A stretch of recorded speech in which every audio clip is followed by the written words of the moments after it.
Catus Maximus here, this time with with a review of one of Snap-on's shameless products.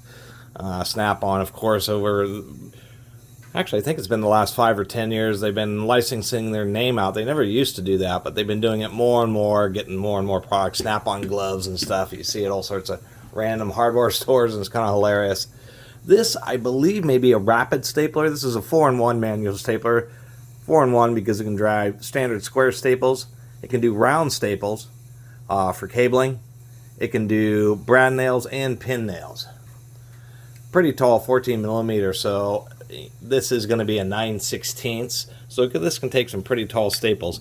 The issue with staple guns is you have, like the Duo Fast, you have the Stanley Bostitch Arrow, you have the Swing Line Rapid, and it's been kind of an issue because there's a few different standards of staple widths, and that's really the big issue. You can usually find ones that are short enough or long enough, but finding ones that are just the right width. This turns out to be an Arrow T50 or Stanley NarrowCrown, so at least it's using easy to find staples. I have a lot of staplers, and it's been a real adventure finding just the right kind of staples.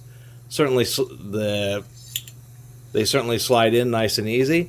One criticism: it has a plastic head on the follower. Otherwise, everything else is steel. It's actually decently made. All E-clips, so this can be broken down. Has a nice feature where if it gets jammed, you can pop this open and it just totally frees it up.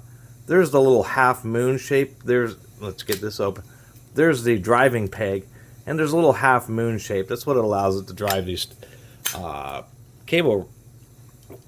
This is Taiwanese made. I mean, I think it's okay besides that plastic follower.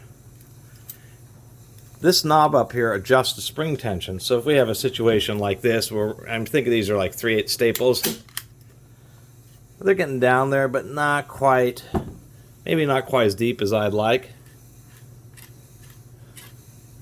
Crank that up some. Wow, it's having trouble getting those in there. I may try it this way, just because this is a pretty dry and hard piece of wood. Wow, it simply does not want to. The staples are all folding for some oddball reason when I cranked it up a little bit too much, but that's the deal with this, is when you're using longer staples or harder materials, you can crank the spring tension up. Wow, that staple went in just fine. Let's try another spot here. Well, it's having a little bit of an issue getting nails in this hard piece of, or the staples in this hard piece of wood, but I don't blame it too much, because once wood gets really older and very dry, it does become harder, and it can be difficult to drive staples into. So in this situation, this would be where you know that the staples can't handle the amount of force, so you may actually just turn it right back down. That way you can at least get some halfway decent resemblance of the staples being proper. You may even buy shorter staples. The variable lengths of staples from 1/4 inch or 6 millimeter all the way up to 9/16 or 14 millimeter is simply for one to accommodate the thickness of whatever you're trying to staple. And then these types of situations where you just can't get a long staple in there, it won't drive it because the staples, well, it will drive it. The staples aren't strong enough to take the force. So you can adjust that accordingly. It does have a staple puller, but this one's cheesy. They forgot to chamfer it, so it's not very easy to. The idea behind these staple pullers is you're supposed to be able to get in, and I guess it works okay if you have staples that are in that situation. But if you have ones that aren't quite flush enough, if I could get in frame here, it really won't pull it out. So anyway, at least in this situation, Snap-on did make a halfway decent stapler. Or excuse me, I should say found a halfway decent brand. I don't know if Arrow is who makes this, or maybe it's Stanley. I keep forgetting, and I'll have to find another stapler. But the way this is printed on the bottom is a giveaway.